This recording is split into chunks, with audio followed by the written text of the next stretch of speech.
Next এপিসোডে আমরা দেখেছি টিয়াংমিনকে ইংয়ান কার্স মানে ইংয়ান অভিশাপ দিয়েছিল। মেকানিক্যাল পাখিকে দেখিয়েছে যে মহেশ স্কুলের লিডারের কাছ থেকে মেসেজ নিয়ে এসেছিল। এপিসোড 7 এর শুরুতে আমাদের মিস জিনুকে দেখানো হয়, যার কাছে মাস্টার বেন বলে, আমার গুপ্তচর আমাকে বলেছে কিন আর মীরা ছাড়াও মাস্টার গার্নির পিছনে বিজংরা পড়ে রয়েছে।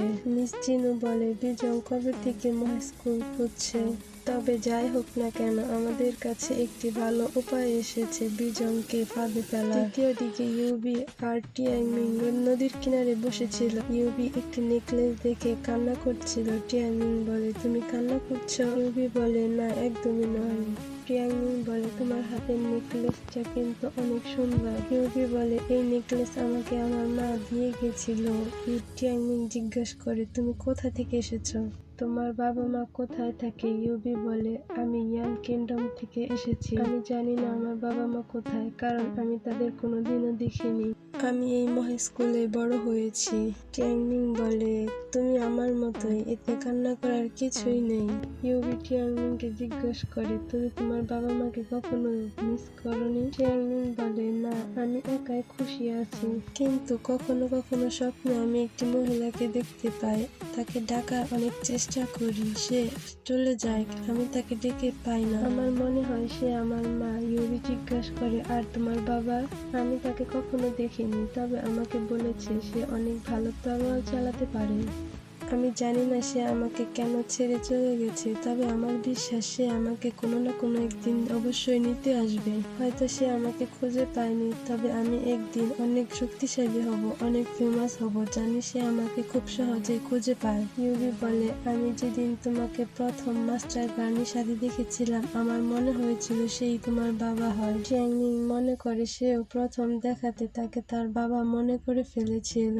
ইউবি বলে, চলো আমরা এখান থেকে চলে যাই, হয়তো মিস রং আমাদেরকে খুঁজছে। টিয়াংমিন বলে। আবারও মিস রং ইউবির হাত দেখে টিয়াংমিন ভয় পেয়ে যায়। এখন তারা মিস রং এর কাছে যেতে থাকে। যাওয়ার সময় টিয়াংমিন এর মনে হয় তাদেরকে কেউ ফলো করছে। ইউবি তার মজা নিতে থাকে আর বলতে থাকে, ভয় পেও না, আমি তোমাকে রক্ষা করব। তখনই বাতাস জোরে বইতে শুরু করে। তারা দেখতে পায় গ্রাইন্ড পিকক উড়ে যাচ্ছে, তা দেখে তারা অনেক ভয় পেয়ে যায়। তৃতীয় দিকে মাস্টার গার্নি মিস জিনুকে বলে, আপনি আমার অনেক ভালো দেখাশোনা করেছেন, তার জন্য আপনাকে অনেক শুকরিয়া। আমি আপনার সবসময় ঋণী হয়ে থাকবো। আমি আপনার রুলগুলো পড়েছি, যার মধ্যে দুটি আমার উপরে খাটে। He is garnet, he is from king emperor. Miss wrong বলে, আমি একজন ডাক্তার আর আমার কাজ হলো রোগীকে চিকিৎসা করা। মিস রং বলে, আপনি এখনো পুরোপুরি সুস্থ নন, যদি আপনি মরে যান তাহলে হলো না, আমি আপনার কোনো সাহায্যই করিনি। তখনই মাস্টার গার্নি বুঝতে পারে তাদের উপর কেউ আক্রমণ করেছে, তাই মিস রং এর হাত ধরে ফেলে। আমরা দেখতে পারি ছোট ছোট তীর দিয়ে তাদের উপর আক্রমণ করেছে। মাস্টার গার্নি তার তরোয়াল দিলে সেই তীরগুলো তাদের উপরই ছুড়ে দেয়। মিস রং সর্ড মাস্টারকে তার হাত ছাড়তে বলে, যার উপর মাস্টার গার্নি তাকে সরি বলে চলে যায়। মাস্টার গার্নি সেই লোকের কাছে যায় যার গলায় মাকড়সার মতো চিহ্ন আঁকা ছিল।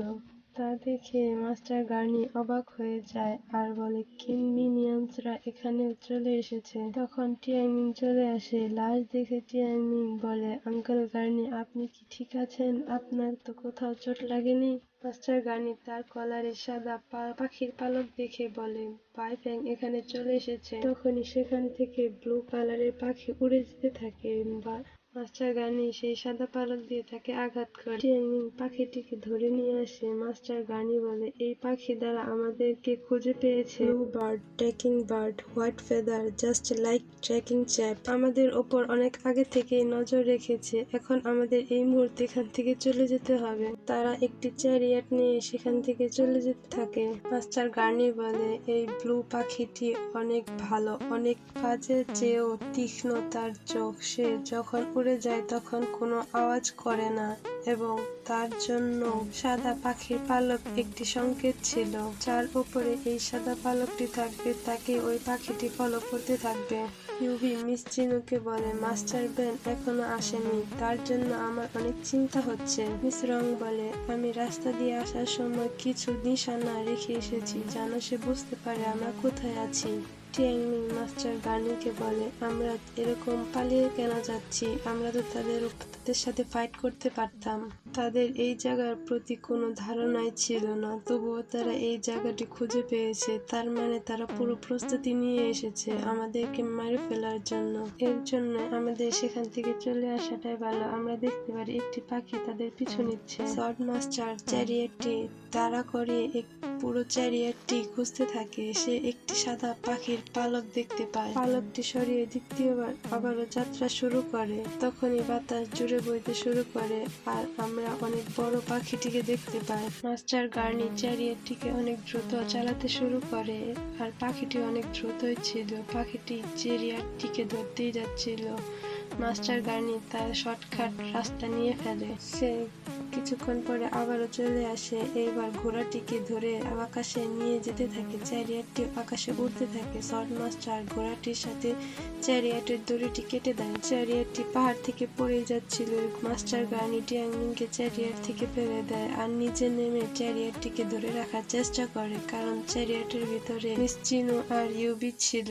তখনই মাস্টার গার্নি মিস চিনুকে চ্যারিয়েট থেকে বাহিরে আসতে বলে। চ্যারিয়েট থেকে বাহিরে আসার সময় তারা খাইতে পড়ে যেতেই যাচ্ছিল, কিন্তু মাস্টার গার্নি তাদেরকে ধরে ফেলে। তা দেখে টিয়াংমিং শান্তির নিঃশ্বাস নেয়। টিয়াংমিং বলে, শুক্রিয়া, জীবন বেঁচে গেছে। পাখিটিকে চলে যেতে দেখে টিয়াংমিং বলে, চলে যাও এখান থেকে।